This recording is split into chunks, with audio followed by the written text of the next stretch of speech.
Care are pește în undiță? Hai ca să filmez, vedem, că nu mă vreau așa de curiozitate. Are și Cristi.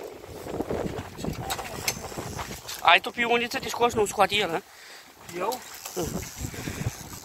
Frumos. Ia să ne scoate Cristi, amu.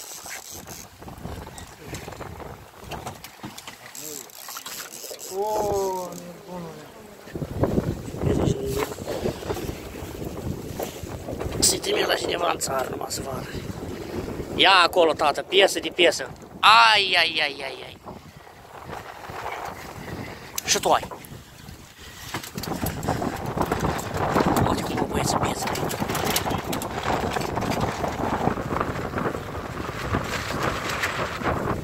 O ieșit? Are cum? Are fratele lui Cristi, mi se pare. Ai, nu? Da.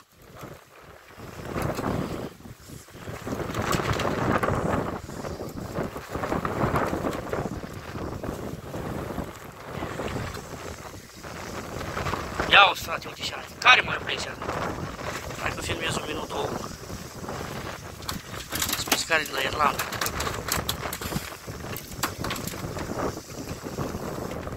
Hai că ai și tu, Ionuț. Nu mă te fă că nu ai.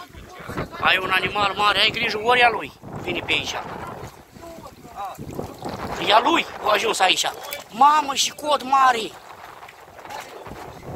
Nu contează, vedeți și să-l scoateți. Băieți, așteptați filmarea de la...